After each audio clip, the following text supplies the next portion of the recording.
Hello everyone, welcome back to Insarkari. So next we'll be talking about tax administration. So in the previous video we talked about tax canon. So Adam Smith के 4 tax cannon हमने in detail discuss किए. तो tax administration की जब हम बात करते हैं तो it is about implementing and then collecting the tax revenue. So what is the system, what how it functions, what are the key elements of it? The three issues in tax administration, they are closely connected to the success of any tax policy reform. So one, we'd say कि expanding the taxpayer register. So it means expanding the tax base. जो हम बात करते हैं तो tax base की जब भी हम बात कर रहे हैं तो it is in quantitative terms, increasing the number of tax payers. Second is computerization, which we are seeing the faceless systems, the hassle-free system, the cashless system that we are focusing upon in terms of implementation and which is functional in India in, as far as the IT tax system is concerned. So here we're taking the help of technology, how even AI can help us in terms of the data analysis here and how better can we improve. Third is implementation of the state level value added tax. So although it is like only for certain elements right now because we are having now GST, so it is again VAT is there for the petrol and diesel. So that's there, and even I think liquor is also under it. So the combination, it demonstrates exemplary fiscal federal cooperation. So this is the keyword: fiscal, federal, and cooperation. So, in times of corporate competitiveness today and the urge for increased profit making, any direct tax on the corporate income, which is the corporate income tax, will percolate down as higher cost of the products and services being offered by such corporates, which will burden the poor more than the rich. तो ये sentence क्या बोलने की कोशिश कर रहा है? ये बोल रहा है कि अगर सपोज कॉर्पोरेट टैक्स रेट बहुत हायर लेवल पे होगा तो कॉर्पोरेट्स को ज्यादा अमाउंट ऑफ प्रॉफिट जो है as a percentage of profit उनको in the form of tax pay करना पड़ेगा. तो ये जो हायर अमाउंट ऑफ टैक्स उनको पे करना पड़ेगा, ये उसको वी कैन से कि इट वुड गेट ट्रांसलेटेड और transformed into higher prices for the products और the services which they are selling, जो कि अल्टीमेटली कंज्यूमर्स उनको बाय कर रहे हैं. तो वी कैन से कि in a way it can also lead to inflation, and जो इसका नेगेटिव इम्पैक्ट देखने को मिलेगा वो हमें poor community, poor section society पे ज्यादा फील होगा rather than the rich people. So इसलिए हमने कल भी बात करी थी कि फिर कितना ऑप्टिमल टैक्स रेट होना चाहिए इवन व्हेन वी यहाँ पे बात करें कॉर्पोरेट टैक्स रेट की. तो coming two types of taxes, तो सबसे पहला क्लासिफिकेशन जो हम करते हैं डायरेक्ट टैक्स और इनडायरेक्ट टैक्स होता है. So direct tax on the income, the profit of the people, whereas indirect tax is levied by government on goods and services, the GST. So in case of direct taxation, जो liability of payment है, जिस individual या जिस corporate के ऊपर tax impose किया जा रहा है, लाइबिलिटी डायरेक्टली उनके ऊपर लाई करती है कि आपको पे करना पड़ेगा टैक्स, आप उसको शिफ्ट नहीं कर सकते हो किसी और इंडिविजुअल पे. whereas in indirect taxation it is indirectly being shifted on the part of the consumers. कि सपोज कोई बिजनेस है तो इनडायरेक्ट टैक्स जो गुड्स एंड सर्विसेज पे लेवी किया जाता है वो इंडिविजुअल्स, वो कंज्यूमर से कलेक्ट किया जाता है. सो डायरेक्ट टैक्स इनकम और वेल्थ पे होता है, इनडायरेक्ट गुड्स एंड सर्विसेज पे. डायरेक्ट टैक्सेस, हमने ये चीज हमेशा बात करी है, प्रोग्रेसिव इन नेचर होते हैं. Indirect are always regressive, and tax burden can not be shifted in direct taxes, जो पॉइंट मैं भी स्पेसिफाई कर रही थी. And in indirect, the burden on the tax, it can be shifted. That is, person who is paying the tax passes on the incidence of that taxation to another person. And here are certain examples of direct and indirect taxes. So इसमें से again major part GST है. Value added tax कुछ elements पे, customs duty जो हम बात करते हैं कि इंपोर्ट जो कर रहे हैं हम गुड्स, उनके ऊपर importing country customs duty impose करती है. फॉर एग्जांपल जो लग्जरी गुड्स अगर हम इम्पोर्ट कर रहे हैं, लाइक हाई एंड कार्स हैं और कोई हाई ब्रांड्स की गुड्स हम इम्पोर्ट कर रहे हैं, तो उनके ऊपर कस्टम्स ड्यूटी इम्पोज की जाती है. कॉकट्रॉय, और इसको ऑक्ट्रॉय बोलते हैं, जो पोल टैक्स होता है एक तरीके से, service tax and sales tax indirect taxes हैं. डायरेक्ट में income tax, corporate tax, STT securities transaction tax, मतलब अगर आप कैपिटल मार्केट में ट्रेड कर रहे हो तो आपको एसटीटी पे करना पड़ता है. कैपिटल गेन्स टैक्स हमने बात करी है लॉन्ग टर्म, और शॉर्ट टर्म दोनों होता है। लॉन्ग टर्म में it is 10%, short term it is 15% आपको पे करना पड़ता है। Gift tax is also direct, और वेल्थ टैक्स। तो कैसे हम बोल सकते हैं कि इंडिया का जो टैक्सेशन सिस्टम है it is complex in the world, why do we say this? तो ये कंपैरिजन के बेसिस पे बात हो रही है, बिकॉज वी कैन से कि it includes like the likes of income tax है, बहुत जैसे टाइप्स ऑफ टैक्सेस बहुत ज्यादा हैं। And this was also one of the reasons why we came up with GST, कि इतने सारे इनडायरेक्ट टैक्सेस है, एक्साइज है, कस्टम्स है, वैट है, सेल्स टैक्स है, कि उसके वजह से जो लाइक सपोज आप एक गुड के ऊपर 2 बार टैक्स पे कर रहे थे बिफोर जीएसटी। सो ये एक मेजर बेनिफिट भी है जीएसटी का, इसने सिस्टम को और वी कैन से और सिंपल और इजी बना दिया है। So this is one argument. And इसके अलावा so it is one of the reasons why there is high demand in India for the income tax consultants also, कि टैक्स सिस्टम हमारा इतना कॉम्प्लेक्स है, उसको समझना एक आम इंसान के लिए, for a common person is very difficult. तो इसलिए we have like professionally also peoples and experts like income tax consultants. और जैसे अभी हम बात करते हैं कि न्यू टैक्स रजीम आया, तो कौन सा ज़्यादा बेनिफिशियल है, क्या चेंजेस होंगे, आपको कितना फायदा होगा, डायरेक्टली आपको इतनी इजीली वो चीज़ समझ में नहीं आ सकती, but an income tax consultant can explain you really well. So GST consultants होते हैं, auditors होते हैं, and other professionals. So एक ये पॉइंट हो गया कि Indian can we really say कि हमारा टैक्स सिस्टम कॉम्प्लेक्स है कि नहीं। देन कस्टम्स ड्यूटी मैंने बता दिया, इंपोर्टिंग कंट्री जो है, जो गुड्स एंड सर्विसेज हम इंपोर्ट कर रहे हैं उनके ऊपर उसको लेवी किया जाता है। And therefore the increase in the value, because customs duty हम impose कर रहे हैं, तो जो value of good है वो increase हो जाएगा। and it does not necessarily imply similar change in the customs duty collection। अगर suppose customs duty increase की जा रही है तो result भी यही होना चाहिए कि जो कलेक्शन, जो रेवेन्यू जनरेट होगा वो भी इंक्रीज होगा, बट ऐसा देखा नहीं जाता है। तो कहीं ना कहीं हम बोल सकते हैं कि there are certain discrepancies in the structure of the customs duty imposition and the collection. Third, we say that collection rate, it is an indicator of the overall incidence of the customs duty, is computed at ratio of the total customs revenue जो collect किया जाता है to the value of the imports. So that's how we are able to determine qualitatively and the efficiency of the system.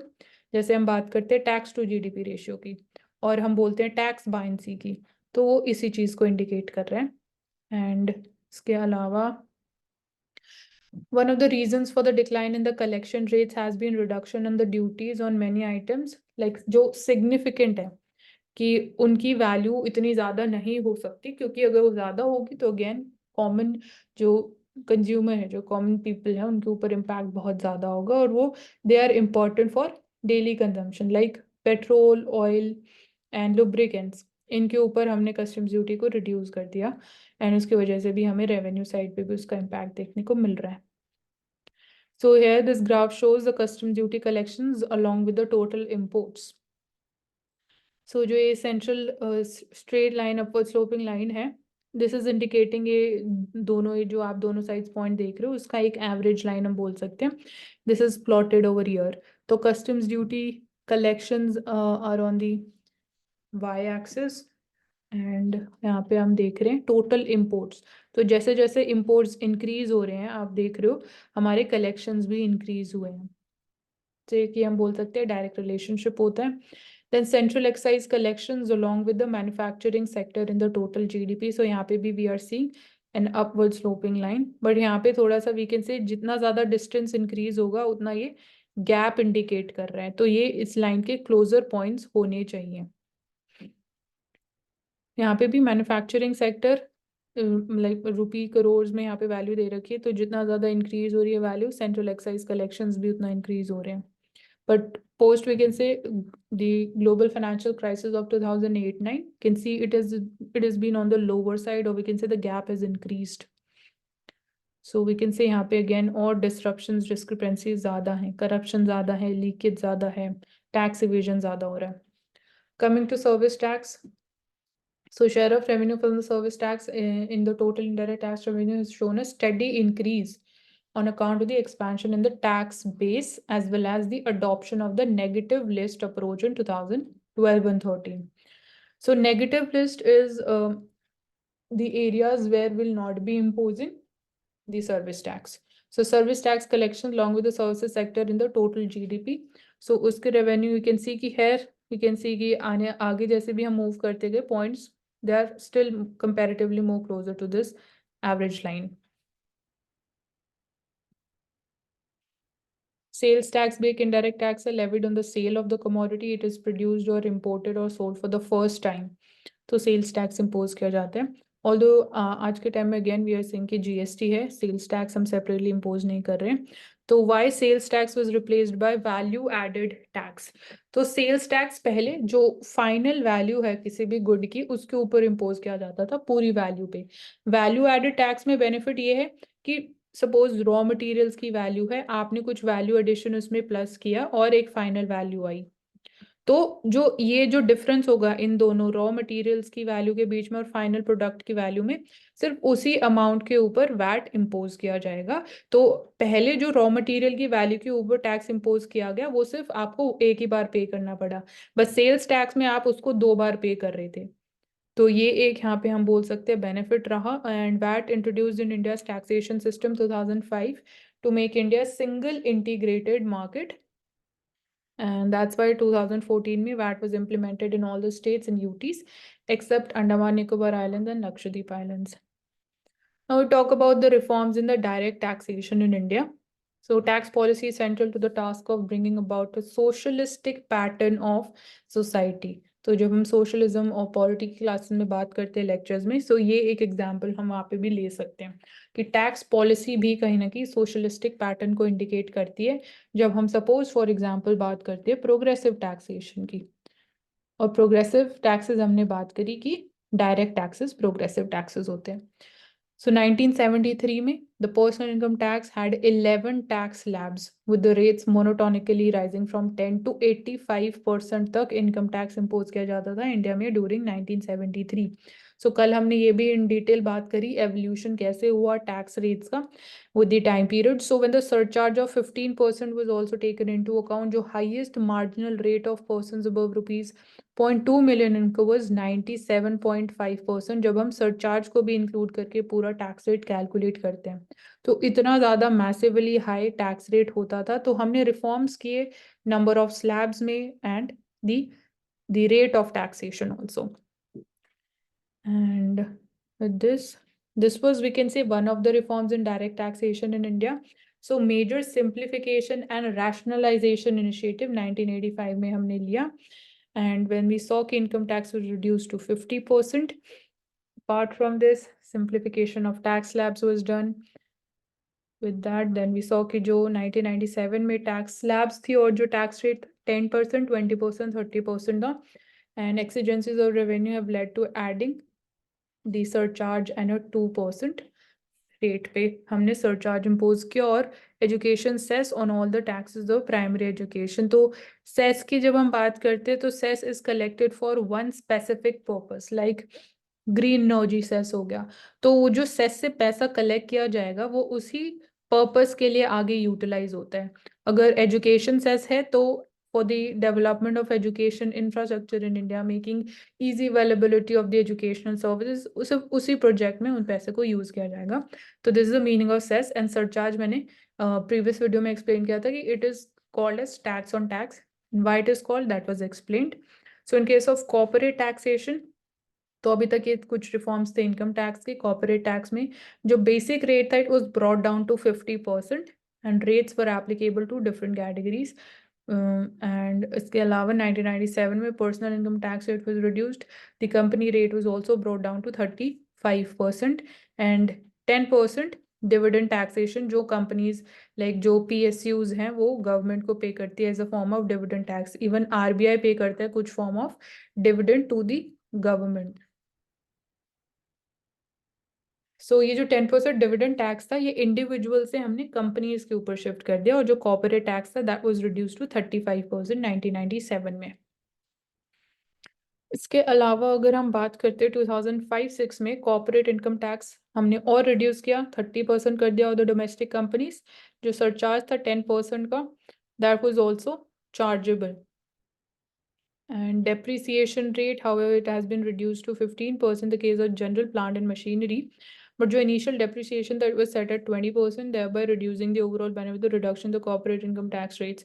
So depreciation rate की जब हम बात करते हैं तो depreciation rate means कि suppose कोई मशीनरी एक कंपनी बाय कर रही है, कोई ऐसा वर्किंग कैपिटल है या एसेट के ऊपर जो पैसा लगाया जाता है इनिशियली, तो मशीनरी में जो नॉर्मल वियर एंड टियर होता है उसको हम बोलते हैं depreciation. So this is the simple meaning of depreciation.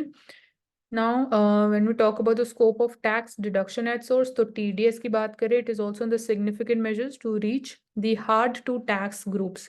So जो tax evade करते हैं या जो tax avoid करने की कोशिश करते हैं वो हमने tackle किया through imposition of TDS. Then every individual living in large cities covered under any one of the 6 conditions जो ये यहाँ mentioned है, they necessarily required to file a tax return. तो ये बात हो गई widening of the tax base. So that's all in this particular part of the video. We can take up the doubts if there are any doubts.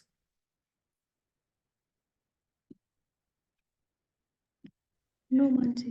ठीक है, तो हमने पूरा वही रिफॉर्म्स की बात करी डायरेक्ट टैक्सेशन में और categories of types of taxes क्या होते हैं.